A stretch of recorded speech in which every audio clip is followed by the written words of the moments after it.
Good morning students, today we will study Hindi में हम देख रहे थे गांव की हाट यह पाठ। गांव की हाट यह पाठ हमने लगभग यहाँ तक देख लिया था। ठीक है, आज हम उसके आगे का देखेंगे।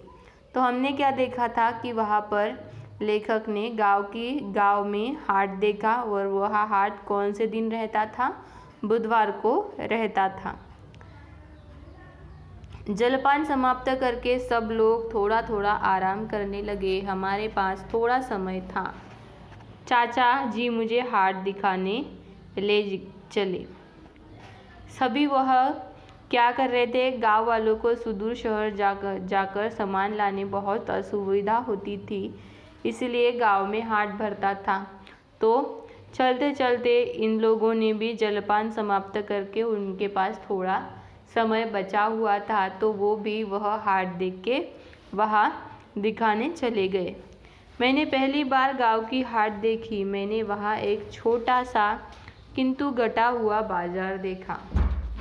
क्या कहते हैं कि इन्होंने क्या देखा? इन्होंने देखा कि वहाँ पर एक छोटा हुआ गठित बाजार भरा हुआ था। मैंने देखा कि सभी दुकानें की पंक्तियों में लगी हुई थी। पंक्तियाँ मतलब क्या है? एक लाइन में लगी हुई थी। ठीक है, दुकानों में अलग अलग प्रकार के वस्तुएं बिक रही है। किसी दुकान में केवल गुड़ बिक रहा है, तो किसी में केवल मिर्च मसाला, कहीं चावल दाल की दुकान है। तो लेखक वहाँ उतरे और उन्होंने देखा वह बाजार हाट एक गठित बाजार था। तो वहाँ पर उन्होंने देखा कि सभी दुकानें एक लाइन से लगी हुई थी, एक पंक्ति में लगी हुई थी, और वहाँ पर अलग अलग प्रकार की वस्तुएं बिकने के लिए थी। किसी दुकान में गुड़ था, किसी दुकान में दाल चावल थी, तो कहीं पर बर्तन थे, कहीं पे कपड़े बिक रहे थे, तो कहीं पे कृषि और औजार के सामान थे। वहाँ बिक्री के लिए ज़रूरत की सभी चीज़ें आई हुई थी। जो इंसान को ज़रूरती चीज़ें रहती है, वो सारी ज़रूरत की चीज़ें वह बाज़ार में आई हुई थी। बच्चों के लिए खिलौने भी बिक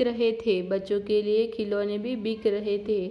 बच्चे इन्हें बहुत उत्साह से खरीद रहे थे और इन्हें बजा बजा कर शोर भी मचा रहे थे। तो उस बाजार में बच्चों के लिए खिलौने भी आए थे, जैसे डुगडुगी, तुरही, झुनझुना आदि से वह बहुत बिक रहे थे और बच्चे उसे खरीद भी रहे थे और इसे बजा बजा कर वहाँ पर शोर भी मचा रहे थे। मिट्टी के बर्तनों का ढेर था। दुकान में भांति भांति के मिट्टी के बर्तन थे। भांति भांति मतलब अलग अलग प्रकार के मिट्टी के वहाँ पे बर्तन थे।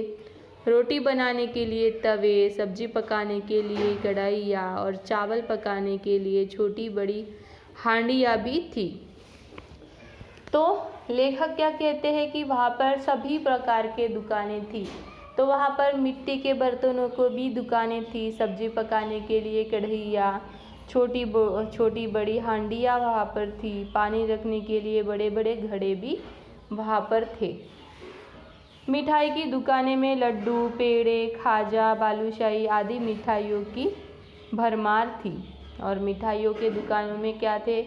लड्डू थे, पेड़े थे, खाजा थे, बालूशाही थी, आदि मिठाइयों की भरमार थी। गरम गरम जलेबियाँ भी छन रही थी।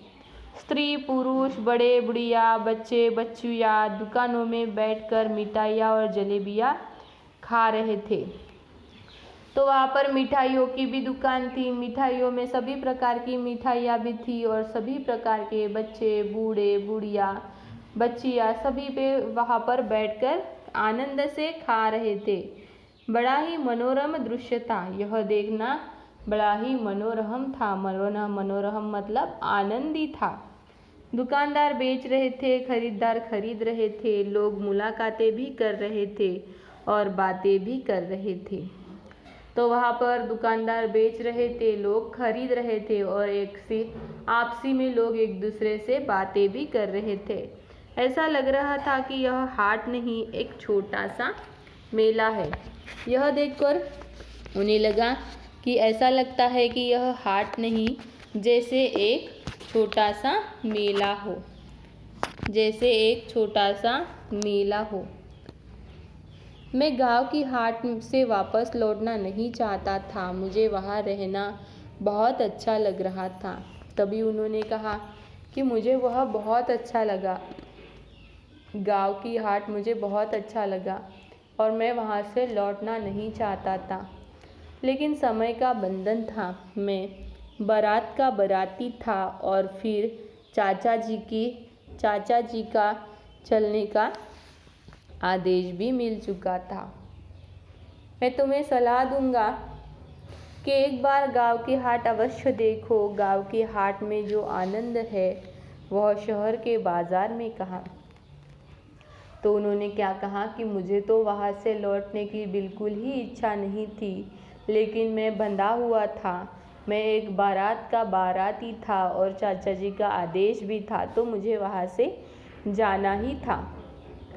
लेकिन गांव की हाट तुम अवश्य देखो, वह बहुत ही आनंद है। गांव की हाट में अद्भुत आकर्षण है, ऐसा आकर्षण जिसका मैं ठीक ठीक वर्णन नहीं कर सकता। तुम एक बार कहीं गांव की हाट अवश्य देख लो, फिर उसका वर्णन लिखकर भेजो। तो इन्होंने क्या कहा, तुम एक बार गांव की हाट अवश्य देखो और फिर उसका वर्णन लिखो। प्रत्युत्तर की प्रतीक्षा में, प्रत्युत्तर मतलब तुम्हारा उधर से पत्र आएगा, इसकी प्रतीक्षा में तुम्हारा अभिन्न मित्र संतोष, तुम्हारा अभिन्न मित्र संतोष। तो ये क्या था, एक पत्र था जो एक मित्र ने दूसरे मित्र को लिखा कि बाजार की हाट किस तरीके से रहती है। एक मित्र ने बाजार की हाट में क्या क्या देखा और वहाँ पर उसे किस तरीके से वहाँ पर जाने के बाद अनुभव हुआ, वो अपना अनुभव, उसने क्या क्या देखा, उसे क्या क्या लगा, वो पूरा अनुभव उन्होंने इस पत्र में लिख के अपने दूसरे मित्र को भेजा और उन्हें भी कहा, उन्हें भी सलाह दी कि तुम भी बाज़ार की हाट देख कर आओ। ठीक है स्टूडेंट्स, तो यहाँ तक हमारा ये पाठ ख़त्म हो जाता है। नेक्स्ट क्लास में हम देखेंगे नेक्स्ट पार्ट।